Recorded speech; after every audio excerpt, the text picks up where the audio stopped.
Hello, welcome back to the channel and this video where I'm going to be talking about 5 movie recommendations, and I was tagged to do this by my good friend Mike over at Cinema Axeman. I'll leave a link below to Mike's channel. And so right, if I've got to do it, some of you have got to do it as well. And you know what? I'm tagging Scott, the movie critic, unless he's been tagged already. And you've forgotten World of Movies, unless he's been tagged already. Carlos from Eastwood for Life fan, unless he's been tagged already. And I'm also going to tag Jodie at Jodie's Movie Realm, unless she's been tagged already, in which case can't think of who to tag next. So anyway, these are 5 films that I love, absolutely love, and I think most of them are well known, and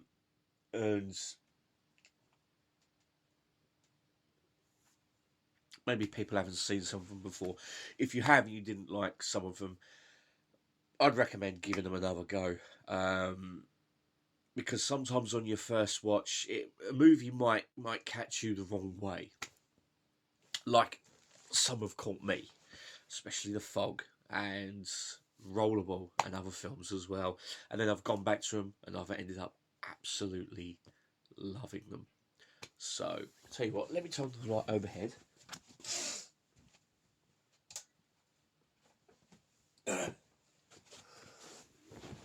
Because my face was extremely red. We can't be having that now, can we? So, yeah. As I say, these are films that I think many people have seen. Some of them, you know, as I said just now, I'm not going to go over it again. I feel too fucking ill for that. So, anyway, the first one is a John Wayne Western, and it's one that he directed. And it is The Alamo, the 1960 epic of the 13-day battle at the Alamo in San Antonio against Santa Anna and his Mexican army. What can I say about this? This is a Western epic in every sense of the word. Not only have you got John Wayne in this, you've got Richard Widmark as well. He plays... Who does he play? Jim Bowie. He plays Jim Bowie.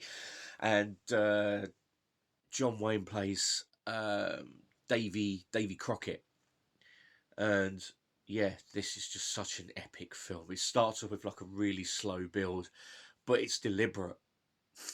I think Richard Boone's in this as well. Hang on, let me have a look. Lawrence Harvey. Patrick Wayne's also in it, and so is Frankie Avalon. And Wayne actually said that he wanted Frankie Avalon in this as Ricky Nelson was in Rio Bravo. I think it was from like either the year or the year before. And because he worked so well in the film, he wanted Frankie Avalon for this. Frankie Avalon's a really good actor in this. He really is. Yeah, this is such a staggeringly excellent Western. It's not one that I can watch over and over again. I have to leave it between viewings. But the thing is, when you do watch it, my God, what a film. What an absolute corker of a film. And this one has actually got the extended version in it. I think it's the Roadshow version, which was only available on Laserdisc. And yeah, it's also on this set, so this is probably a really good set to have until it gets remastered. But yeah, this is a cracking film. It really is. Yeah, highly recommended. Really good Western. So that is my first one, The Alamo, directed and starring John Wayne. And so the next one is it's the first on-screen depiction of the martial art Kempo. I think it's called. I think it's either Kempo or Kenpo. And it stars Jeff Speakman along with James Hong and Professor Toru Tanaka, and it is the perfect weapon. Now, this is only about 86 minutes, 87 minutes in length, but my God, does it fly by. I had such a blast with this film the first time I see it. I think it was on Sky. And yeah, it was Sky Movies. It was late one evening, and I thought, you know what, I'm gonna watch it. And I'm so glad I did. The fight scenes in this are absolutely fantastic. You've also got a small role from Mariska Hargitay from Law and Order Special Victims Unit, and I think she was the daughter of Jane Mansfield as well. So nice bit of history for you. Yeah, this is a cracking revenge tale. He's got a friend who owns a Chinese like knick-knack shop played by Mako, and these thugs who were sent by James Hong, they basically, I think that from what I can remember, I haven't seen it in such a long time, they want his business, um, and so he basically says no, and then in the end they end up killing him. They beat him so badly they end up killing him, and so he basically goes on the road to revenge, and yeah, such a great flick. It really is. It's not gonna be probably high on everyone's list, but it's high on my movie recommendations list. Such a cracking film, and yeah, it's on for about 86 minutes. Sorry, 84 minutes. So I was only 2 minutes out. Not bad, eh? And yeah, this just absolutely flies by. I think it could have been a little bit longer myself. It's just such a great flick. It really is. It's definitely popcorn, pizza, and beer, and my God, are you in for a fun time? Such a great film, and this is the Spanish version. You can get it on a Region A locked Blu-ray from the now defunct Olive Films. But yeah, I was like, I had to grab this film. And it's directed by Marc Dessau, who's directed Kickboxer, starring Jean-Claude Van Damme. And yeah, definitely knows his craft. So yeah, that's my second recommendation. The Perfect Weapon, starring Jeff Speakman. Now, my third recommendation is the first of two horror films, but this one's just purely horror. Stars Richard Crenna, and it's from 1978. It's a Canadian horror film, and it is The Evil. You might have seen me talk about this one on Pete's live stream. I think it was about a month or so ago. And essentially, what it is that Richard Crenna plays this doctor. I think he's like a therapist, and he takes on the lease for this dilapidated house with the intent of doing it up and turning it into like a surgery, you know, for like helping people, for therapy, you know. And he's got some of his students and some people who are, well, some of his patients as well, who know him really, really well, to help him to clean up the place and then, you know, put all the gubbins in and that. However, what they don't know is that the house is built over a gate of hell. Or a gate to hell, let's just say, sorry. And when it's unwittingly opened, that's it. Yeah, what else can be said about this film? Um, it's a cracker. This was a first time watch for me this year. I don't think this has had a release outside of, I think it's DVD. I could be wrong. Could be wrong. If I am, probably VHS. This has not had a Blu-ray release over here. This is actually a German import, and I had a hell of a lot of fun with this. It's got some really good kills in there, and the picture on it is very, very nice. But the film overall, it's really got that creepy vibe to it.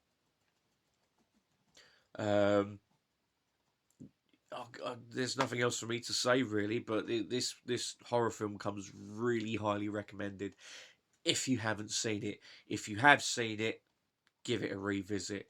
It's on for 89 minutes, just short of 90. So yeah, and the thing is, I wasn't bored once.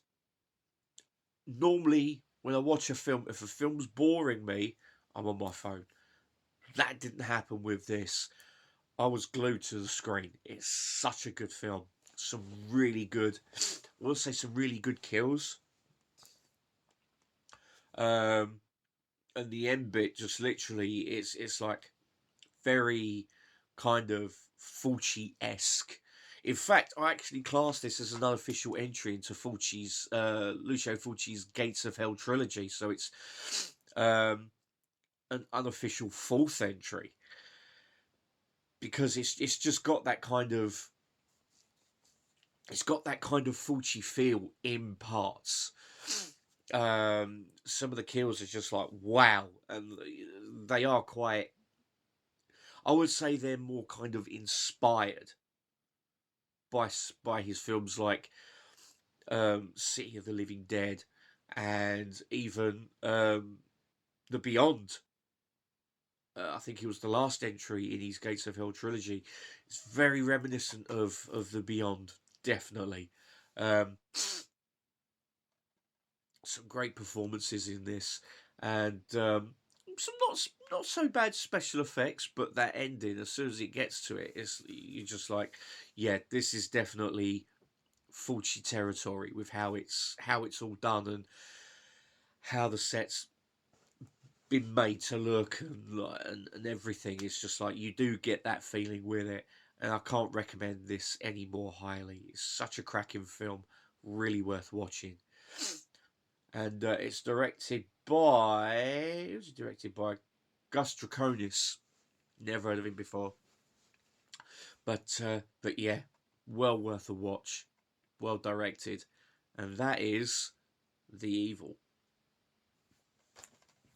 So moving along to film number Via 4, whatever it is in Spanish and French. Oui, I don't know. This is the only Roger Corman entry to this list. I think I might have dirtied the sleeve. Yep, yeah, I dirtied the sleeve. Anyway, it doesn't matter, I'll clean it off later. But yeah, it's the only Roger Corman entry into this list, and no, it is not Piranha. Although I could have really had that because Piranha's a cracking film. It's not Death Race 2000. It is Battle Beyond the Stars, written by John Sayles and directed by Jimmy T. Murakami. Executive produced by Roger Corman. Based on the 1960 Western The Magnificent Seven and even Akira Kurosawa's Seven Samurai. It basically follows the same plot line. Shad, played by Richard Thomas, leaves the planet Akira after it becomes threatened by Sador of the Marmori, played with absolute relish by John Saxon. And he seeks some warriors to help defend the planet. And he finds Cowboy, played by George Papard, Gelt, played by Robert Vaughn, who plays pretty much the same part as he did in The Magnificent Seven, St. Ixman of the Valkyrie, played by Sybil Danning, Nanelia, played by Darlene Flugel, and what's Elle Baron's character in it? Nestor. Well, it's actually 4. It's 4 clones or 5 clones. I can't remember, but yeah, he plays one of the clones, and yeah, this is such a really really good sci-fi romp, and it's even got art direction by one James Cameron. I wonder what happened to him. And also an uncredited Bill Paxton. So there you go. There you go. Yeah, their first big breaks in Hollywood, working with the late great Roger Corman. And yeah, this is a fantastic space rom. It really, I cannot recommend this any higher. If you like your science fiction films, if you like, I suppose you could really call this a sci-fi western. I suppose it's got kind of a feel of one, but yeah, this has been an absolute favourite of mine for donkey's years. I first saw this, I think it was on Sky or ITV when they were playing it back in the day. So about late 80s, very early 90s. I don't think this has even been shown on TV for about 20 years, 25 years. That's why physical media is important, people. Believe me. Yeah, it's got some great special effects shots in it. Some great music by the late James Horner, and you can definitely hear shades of Star Trek 2 and Krull in there as well, which he would later go on to score. And yeah, great film all round. I always have a blast with this. And yeah, this 4K looks absolutely stunning from Shout Factory. I don't even think it's... No, it's got Dolby Vision, but it hasn't got Dolby Atmos, and it would have lent well to it. But that doesn't matter. The film is what counts, and I can highly recommend this one. So if you haven't seen it, get on it as soon as you can. If you have seen it, definitely revisit it, especially if you think, revisit it. Go in with an open mind, fresh eyes. Trust me, it's a cracker. I absolutely love this. And that is Battle Beyond the Stars by number 4. So now we move on to the last pick, and it is a Tobe Hooper directed film. No, it's not Salem's Lot. It is not the Texas Chainsaw Massacre 1 and 2, and it is not Invaders from Mars. It is, I do believe, his first collaboration with the iconic Cannon Group and Menachem Golan and Yoram Globus, and it is Life Force. Yes, I know people are going to say, well, why is he recommending Life Force? Because this needs to be seen by more people. And if you've seen it and you didn't go a lot on it, please give it another watch. This is my favourite Cannon movie. It's got everything. Zombies, vampires, end of the world setting, apocalypse setting. You got Peter Firth, you got Steve Railsback, Nicholas Ball, Michael Gothard, Frank Finlay, Aubrey Morris. A who's who of top talent. You've even got Patrick Stewart in this as well. A cracking British cast with Steve Railsback being I think he was the only American born in Texas, of all places. And yeah, special effects by John Dykstra, makeup effects by Nick Malley for when they start to change and all that. You got like the bladder effects. That's all Nick Malley. Yeah, and this cracking new artwork that Arrow commissioned as well. I actually love that artwork. It is gorgeous. Although, being a child of the 80s and remembering what the old Betamax used to look like, I have gone for that. I remember that from the standee at Mr. Video in Brentwood. Who remembers Mr. Video in Brentwood? Great place, really was. Yeah, I remember this standee, and yeah, I've just got such a huge fondness for this film, and it's not because Mathilda May spends 85% of her screen time completely in the buff, although it could have something to do with it. But no, it's just a bonkers fun film. Really is a fun film. As I say, it's got some brilliant special effects, especially the comet at the beginning. Um, it's got great Henry Mancini score that I've listened to many a time on its own, and you get that kind of. It's hard to explain the feel of it, but it's you just listen to it and you think this is a fucking cracking score, and it complements this film really, really well. Yes, there are a few duff lines in there, but what film doesn't have them? But this is this is a canon masterpiece, and I can't recommend it highly enough. So yeah, again, if you haven't seen it, this is the version to own unless you get the Via Vision version, which has got 4 discs, 2 4K, 2 Blu-ray, and I've done an unboxing of it.